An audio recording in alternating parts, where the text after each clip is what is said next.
నమస్తే రమగారు. నమస్తే జయ. రమగారు, సాధారణంగా అరిషడ్ వర్గాల్ని జయించాలని చెప్తూ ఉంటారు. అసలు అంటే ఏంటి, దీన్ని జయించటం ఎలా? అరిషడ్ వర్గం అంటే 6 శత్రువులు. అరి అంటే శత్రువు, షట్ అంటే 6, వర్గం ఒక గుంపు. 6 శత్రువుల గుంపుని ప్రతివాడు జయించాలి. ఎలా అసలు అదేమిటో? మామూలుగా మనుషులకి రకరకాలు ఉంటాయి.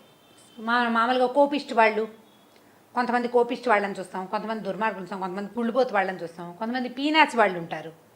కుళ్ళిపోతు లోపలే కుళ్ళిపోతుంటారు, బయటికి ఇహి అని అవుతారు కానీ లోపల ఏమి ఉండదు, వాళ్ళు ఒళ్ళు మంటగా ఉంటుంది మన చూస్తే. ఇవన్నీ లోపల భావాలు.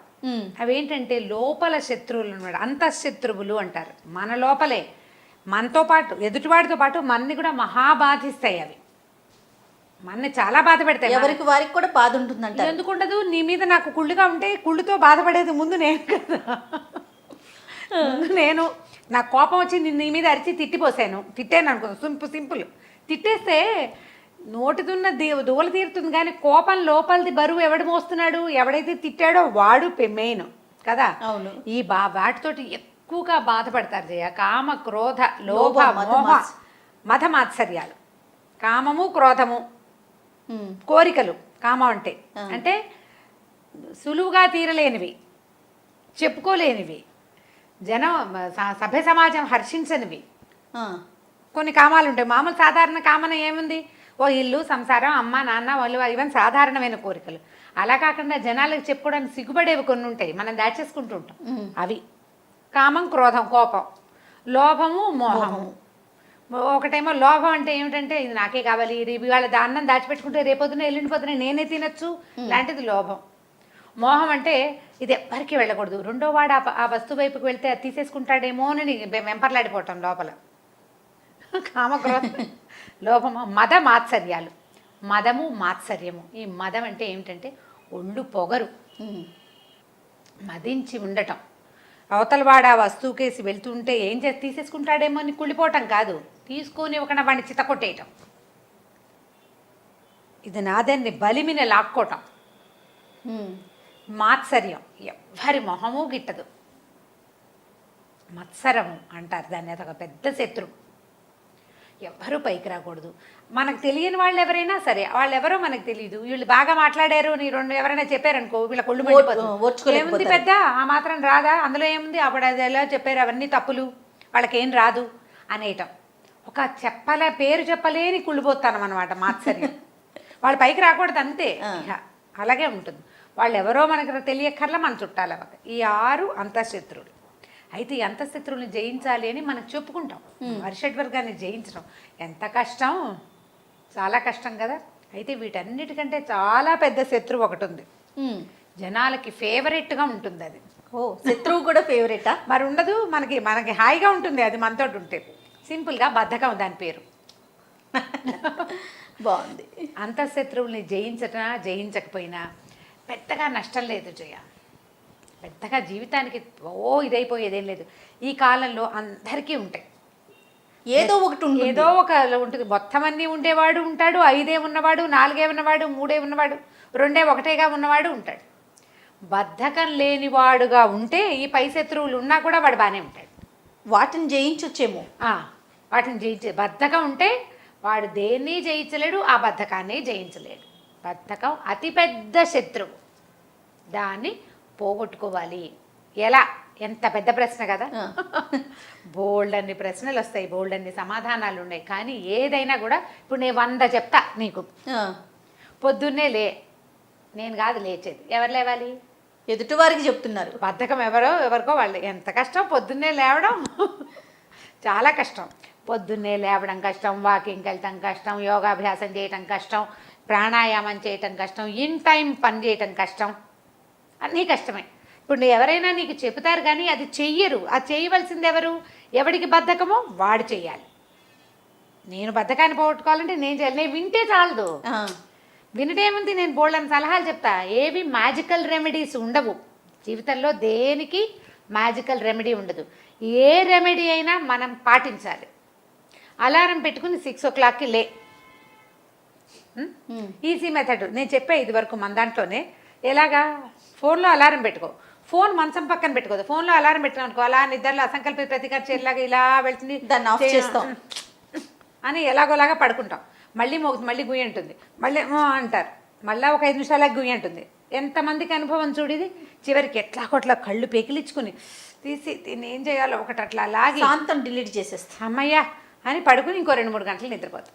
పొద్దున్నే అలారం మోగింది, ఆఫ్ చేసి పడుకున్నా ఇహి అని చెప్తారు. సిగ్గుపడరు పాపం. సిగ్గుపడాలంటే బద్ధకం పోగొట్టుకోవాలి. దీనికి సిగ్గుపడితే లాభం లేదు. ఇహి అనేస్తే సరిపోతుంది. ఇట్లా మానేస్తారు. చెప్పడానికి ఏముంది, బద్ధకం పోగొట్టుకోవటం ఎలాగ బోల్డ్ చిట్కాలు చెప్తాం కదా. అందుకని ఫోన్ని హాల్లో పెట్టుకోండి. హాల్ దాకా వెళ్ళాలంటే ఏం చేయాలి, మంచం మీద నుంచి లేచి, ఈ గదిలో నుంచి లేచి, లేదా నేల మీద నుంచి కింద పడుకున్న వాడే లేచి అవతల అక్కడెక్కడో ఉన్న ఫోన్ని ఆపాలి. లేకపోతే అది గుయ్యం గుయ్యం గుయ్యం అంటూనే ఉంటుంది. కాబట్టి వెళ్ళి దూరంగా పెట్టుకోండి. అది బద్ధకాన్ని జయించేందుకు మొదటి చిట్కా. నేను హాల్లో పెట్టుకున్నా కూడా హాల్లోకి వెళ్ళి కూడా ఆపి వచ్చి పడుకుంటాను ఒక్కొక్కరోజు. ఈ సమాధానం ఎంతమంది చెప్తారు చూడండి. నేను ఇలాగే చేస్తా. హాల్లో ఉంది నా ఫోను, నేను అక్కడికి వెళ్ళి ఆపేసి ఈ లోపల ఇంట్లో 2-3 లేచి ఎప్పుడు అలారం పెడతావు, నీతో చస్తున్నాము, నువ్వు లేవు, మేము చేస్తున్నావు, మా నిద్ర పాడైపోతుంది అని మిగిలిన వాళ్ళతో అష్టోత్తర శతనామా వెళ్ళి చేయించుకుని అప్పుడు ఫోన్ ఆపేసి మళ్ళీ పడుకుంటారు ఇంకో 2 అవర్స్. అందుకని ఏం చేయాలంటే ఈజీ మెథడ్, ఆ ఫోను చేతికందేలాగా పెట్టద్దు, బీరువా మీద పెట్టండి. బీరువా మీద పెడితే బీరువా మీదకి వెళ్ళి చేయి పెట్టి అందుకోవాలా, నిద్రపోతుంది. అప్పుడు ఎక్కువ దూరం నడవటం వల్ల నిద్రపోతుంది. ఇదొక మెథడ్. గుంజీలు తీయండి, ఈజీ మెథడు. ఎవరు తీస్తారు? గుంజీలు తీయలేమండి, మాకు ఒళ్ళు వంగదంటారు. గుంజీలు తీయడానికి కూడా ఒక ఈజీ మెథడ్ ఉంది.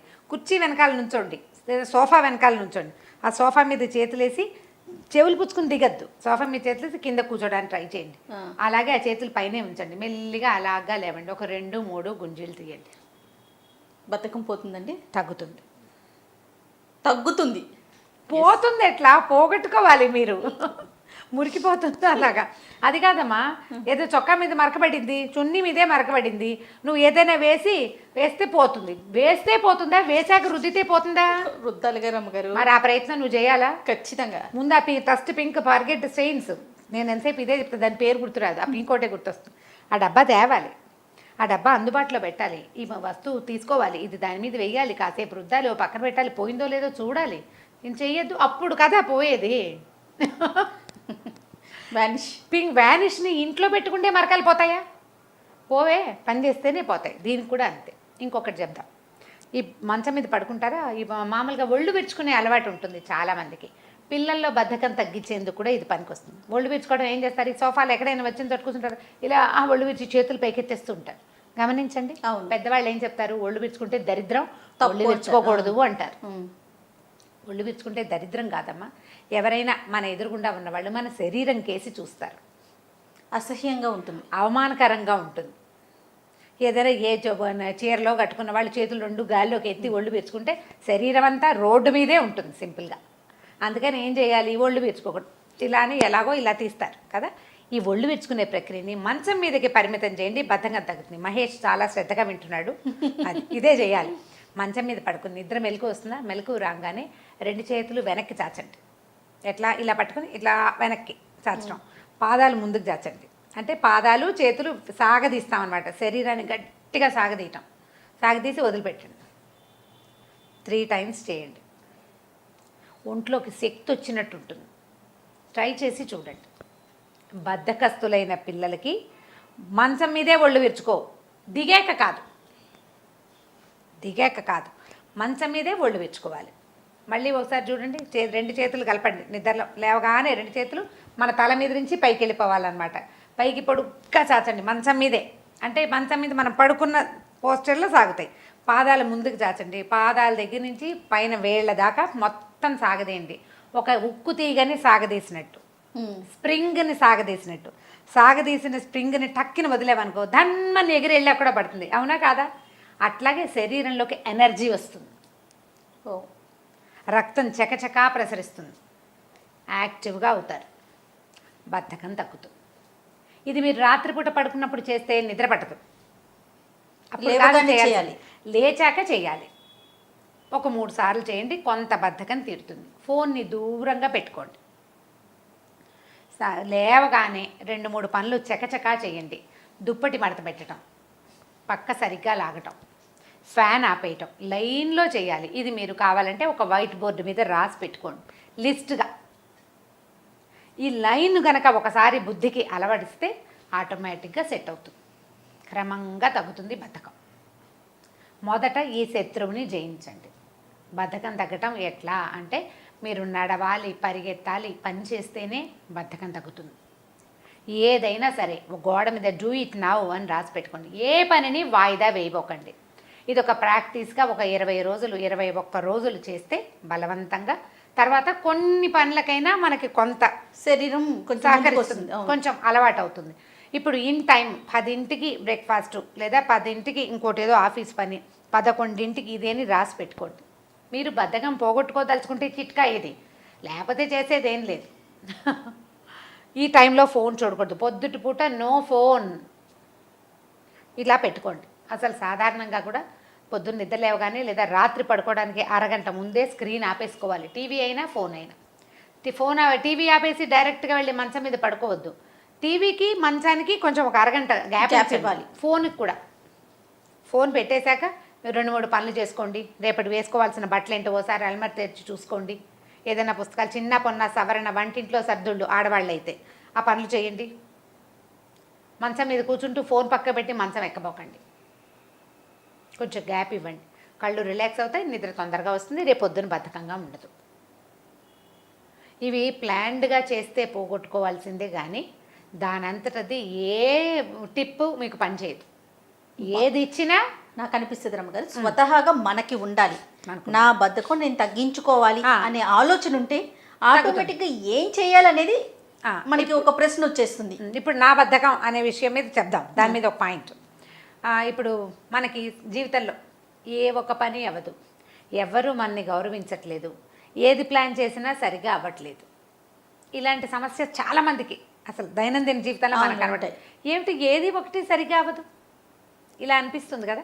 అప్పుడు ఒక్కసారి స్థిమితంగా కూర్చోండి, ఒక 1/2 కప్పు వేడిగా టీ తాగి ఆలోచించండి. మొదట ఈ ఏ పని కాకపోవడానికి, ఈ పొద్దునుంచి లేచిన దగ్గర నుంచి ఇలా తలకాయ నొప్పులుగా ఉండటానికి నేను ఎంతవరకు కారణం అని ఆలోచించండి మొదట. అప్పుడు నేను కారణం అని మీకు అర్థమైంది అనుకోండి, దీనికి చాలా నిజాయితీ కావాల్సి ఉండి, నిజాయితీ లేనిదే కుదరదు. ఇప్పుడు మనమే ఆలోచించుకోవడం కాబట్టి నిజాయితీగా ఆలోచించుకోవచ్చు. మనం తిట్టుకుంది ఎక్కడ పుట్టేవరా అని మనం తిట్టుకోవచ్చు. ఎవరైనా తిడితే అవమానం కాదు, బాధ అనిపిస్తుంది. మనం తిట్టుకుంటే మనకేం పర్వాలా, ఏ మట్టితో చేసాడు రా దేవుడు నిన్ను అని నువ్వు తిట్టుకోవచ్చు కదా, ఈజీ. ఇప్పుడు ఏం చేద్దాం, ఒకసారి ఆలోచించి మనం ఎక్కడ కారణం, ఇది నేను ఎర్లీగా వెళ్ళకపోవటం వల్ల, ఇంటాక్ట్గా టైంకి వెళ్ళకపోవటం వల్ల ఆగిందా, నేను సరిగ్గా చేయకపోవటం వల్ల, నా పనితనంలో లోపమా, అసలు నేను పని మొదలు పెట్టడమే రాంగ్ టైమా, ప్రాపర్ టైంలో నేను చేయలేదా, దీనికి నేనేమన్నా బద్దకిచ్చానా, ఇది నిన్నే చేస్తుంటే బాగుండేదా, నిన్న నేను ఎందుకు చేయలేకపోయాను, ప్రాక్టీస్ లేకపోవటం అవి వేరే పాయింట్లు కదా. నిన్న చేయకపోయటం అంటే నిన్న చేయవలసిన పని ఇవాళకి వాయిదా ఎందుకు పడింది, అదేమైనా బద్ధకమా నాకు అని ఆలోచించుకోండి. అది నా బద్ధకమే అని గనక మీకు తట్టిందా, ఇది ఈ విషయంలో మాత్రం పూర్తి నిజాయితీని పాటించండి. 100% మీ ఆత్మకి మీకు ఏమీ తేడా ఉండకూడదు. ఇది మీరు ఆలోచించుకుని ఒకవేళ అది గనక అయితే నేను చెప్పిన నిద్ర లేవగానే చేసే చిట్కాని పాటించండి. ప్రధానమైంది బద్ధకం వల్ల, నా పోస్ట్పోన్మెంట్ మెంటాలిటీ వల్ల నాకు ఇబ్బందులు వస్తున్నాయి, దీన్ని నేను అధిగమించాలి. దీనికి పబ్లిక్ చేయక్కర్లా, దీనికంతా పబ్లిషైజ్ చేసి ఉత్తరం రాసి ప్రతి వాళ్ళకి చెప్పక్కర్లా. వాట్సాప్లో నేను ఇవాళ నా బద్ధకం గురించి తెలుసుకున్నాను, దాన్ని జయించడానికి చేస్తున్నాను లాంటివి ఏమి ఇవ్వకండి. మాకు అక్కర్లేదు, ప్రపంచానికి అవసరమే లేదు. అది అవసరమైంది మీలో మీకు అంతే. ఏ ప్రపంచంలో ఎవ్వడికి మీ బద్ధకం గురించి పట్టదు. దానివల్ల ఇబ్బంది పడే వాళ్ళు ఉంటారు, అమ్మా నాన్నలు, పేరెంట్స్, పిల్లలు వాళ్ళు ఉంటారు కదా, తిట్టుకుంటారు వాళ్ళు. వాళ్ళకి చెప్పద్దు, మీలో మీరు మెల్లిగా సర్దుబాటు చేసుకోండి. మీకు 100% బద్ధకం ఉంటే దాన్ని 90కి, ఆ తర్వాత 80, 100% ఒకేసారి మీరు ఎలాగో తగ్గించుకోలేరు, మీ వల్ల కాదు. ఓ రోజు చేసినా రెండో రోజు చేయలేరు. అందుకని మెల్లిగా ఆ శాతాన్ని కుదించుకుంటూ రండి. ఆటోమేటిక్ గా మనం చెప్పకపోయినా మన ఫ్యామిలీ మెంబర్స్ తెలిసిపోతుంది, తగ్గించుకున్నారు, కొంచెం ముందుకు వెళ్తున్నారు అనే విషయం అర్థమవుతుంది కదా. ఇప్పుడు దీంట్లో మీరు విద్యార్థులైనా, కొత్తగా ఉద్యోగంలో చేరిన వాళ్ళైనా, కొత్తగా పెళ్లి చేసుకున్న వాళ్ళైనా ఈ బద్ధకం వల్ల చాలా ఎక్కువ ఇబ్బందులు పడతారు. ఆఫీసుల్లో ఎక్కడైనా మంచి కీలకమైన పోస్టులో ఉన్నవాళ్ళు, project leaders, project managers, production మేనేజర్లు, వీళ్ళకి బద్ధకాలు ఉండకూడదు.